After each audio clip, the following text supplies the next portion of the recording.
j'ai vu Kim. J'y ai dit salut.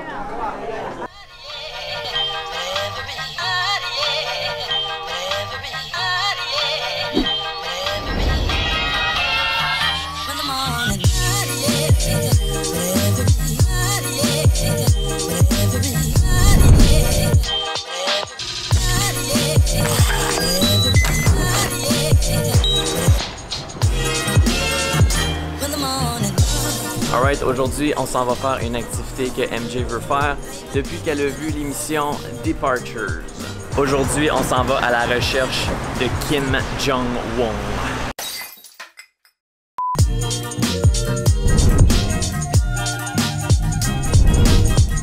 MJ est excité! Oui, parce qu'on s'en va voir la zone démilitarisée entre la Corée du Nord et la Corée du Sud. Puis ça, pour venir ici, t'as pas le choix que d'être avec un tour organisé. Alors nous, on s'est associés avec Panmunjom Travel Center qui vont nous emmener voir tout ce qu'il y a à voir dans ce coin-là pour la journée.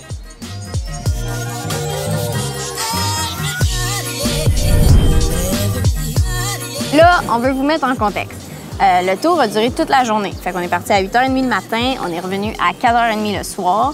Puis dans le tour, on a eu la chance de voir quelques musées, on a écouté 2 petits films. Tout ça dans le but de nous expliquer comment ça se passe entre les 2 pays, la situation politique. Là, au cas où que vous vivez en dessous d'une roche depuis longtemps, bien, la Corée du Nord puis la Corée du Sud, ils s'entendent pas bien. En fait, ils sont en guerre depuis plus de 60 ans. Et oui, la guerre a encore lieu, mais c'est plus physique. Ils se battent plus parce qu'ils ont signé une entente, une armistice qu'on appelle il y a de ça quelques années. Et quand ils ont signé cette entente-là de plus se battre pour justement être capable de venir à une entente collective, bien, ils ont créé la DMZ, la Demilitarized Zone, qui est comme une bande, en fait, de genre 4 km de large en plein milieu des 2 pays qui les séparent et où ils peuvent avoir des discussions politiques pour, comme j'ai dit, venir à une entente politique. Comme c'est une zone militaire, on a dû serrer la caméra une fois de temps en temps. Parce que c'est juste interdit de filmer à certains endroits, qui est complètement comprenable, parce que moi, ça me tentait pas d'aller en prison. Toi? Moi non plus. Ouais. Pas du tout. Puis justement, dans notre autobus, il y avait sur notre tour une réfugiée de la Corée du Nord qu'on ne pouvait pas filmer pour des raisons évidentes, là, des raisons de sécurité.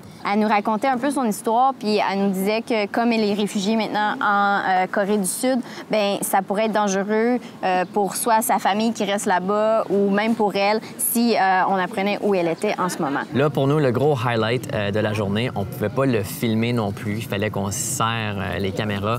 Mais en gros, c'était la visite du 3e tunnel. Je vous explique. La Corée du Nord aurait creusé 4 ou même plus tunnels qui partaient de la Corée du Nord, qui se rendraient en Corée du Sud pour envahir et attaquer la Corée du Sud. Mais bon, la Corée du Sud aurait eu des pistes puis aurait découvert ces 4 tunnels-là. En gros, le 3e tunnel est encore accessible aujourd'hui aux touristes, aux personnes qui veulent le visiter. Ceci dit, tu ne peux pas visiter le tunnel au complet. Sur le 1,6 km de trajet, il y a seulement 265 mètres qui est possible de visiter parce qu'au bout du 265 mètres, bien, ils ont érigé un mur entre les deux pour empêcher l'entrée et la sortie d'un côté et de l'autre du tunnel. On prend un petit train, là. Dans le fond, ça a l'air un peu d'un manège, là, et on descend dans le tunnel, assis dans ce train-là.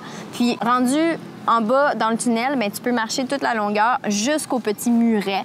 Et puis là, rendu au muret, bien, il y a un petit trou, puis tu peux voir comme l'autre côté, si tu veux, là, du pays, en Corée du Nord. Oui, puis c'est vraiment comme super étroit en plus. Là. Ça fait comme, quand tu descends, là, ça fait genre 2 mètres de largeur. T'as les murs qui passent comme chaque bord, là. Tu portes un casque. Quand tu marches, c'est pas très haut. Même moi, je suis pas très grand, mais il fallait que je me penche quand même pour...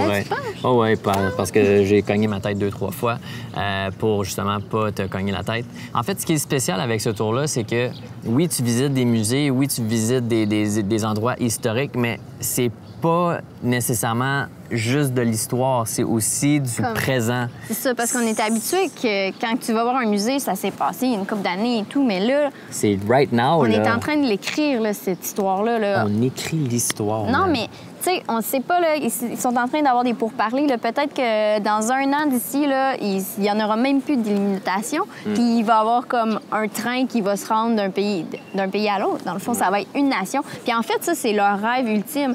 Ils espèrent qu'un jour, la Corée redevienne une nation et non deux pays distincts. Puis c'est assez spécial parce qu'il y a certains endroits, en fait, il y a 2 endroits qu'on s'est arrêtés pendant le tour où on pouvait voir la Corée du Nord. Fait qu'on est là avec comme des espèces de grosses jumelles. Puis on peut voir des gens, l'autre côté, qui travaillent dans les champs, des fermiers et tout, des gens qui se promènent. Fait que c'est comme, ils sont là, mais c'est comme tellement 2 mondes différents. C'est assez impressionnant, ça. Tu peux aller visiter aussi le JSA, qui est vraiment la frontière, la ligne, le bâtiment là, qui est comme situé entre les 2 nations où il y a des discussions politiques. Mais comme nous, présentement, il y a des grosses discussions entre les 2 nations. Ils se sont serrés la main puis tout il y a pas très longtemps et que les États-Unis ont affaire là-dedans aussi. En gros, ils ont fermé l'accès aux touristes. Fait que nous, on pouvait pas y aller dans cette période ici de l'année. En fait, dans cette période ici de l'histoire. Puis il y a personne qui a le contrôle. C'est vraiment le gouvernement qui décide si oui ou non on peut y aller ou pas. Puis ça fait juste encore nous montrer à quel point c'est réel. C'est réel, là. C'est pas juste une petite activité comme ça pour te faire parler, là. C'est comme ça se passe, puis c'est ça, on peut juste pas y aller, puis c'est comme ça que c'est. Fait que si toi, ça t'intéresse, on va mettre dans les commentaires le lien au site web de la compagnie avec qui on a fait affaire. Fait que tu pourras aller booker ton tour. Booker ton tour, man. Allez voir la Corée du Nord, allez voir la Corée du Sud. Là, c'est à noter que c'est pas une activité qui est remplie d'adrénaline, OK? C'est pas la ronde, c'est pas Wonderland, c'est pas Disney World. C'est pas du rafting. Non, c'est vraiment du musée hopping que j'appelle. C'est très culturel, en fait. Fait que c'est ça. Mais c'est quand même, je pense, un incontournable quand tu viens en Corée du Sud parce que, de un, c'est super proche de Séoul. C'est à 1 heure, 1 heure et demie de route. C'est super accessible, évidemment, facile de booker un tour. Fait que c'est quand même une activité qui vaut la peine de faire. Fait que si tu as des questions, quoi que ce soit, n'hésite pas de nous écrire soit en message perso sur Facebook, Instagram ou de laisser un commentaire sous cette vidéo, puis ça va nous faire un plaisir d'y répondre. Puis, bien, sur ce, nous, on est sur le point de quitter la Corée du Sud. Déjà? Déjà? C'est sûr que ça a passé vite. C'était pas très long. 10 jours. C'était un petit 10 jours, mais très agréable. Fait que, all right, on se revoit la prochaine fois. Ciao! Salut!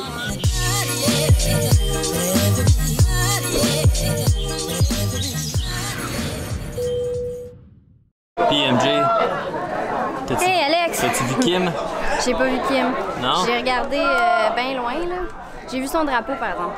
Ah oui? Il y a un gros drapeau, là, on le voit dans le fond, il est rouge. Puis on voit aussi le drapeau de la Corée du Sud qui est blanc. Fait que, tu vois, là, on est vraiment proche, là. Puis tu vois aussi la zone où il y a les buildings de meeting, là. La zone où il y a les buildings de meeting.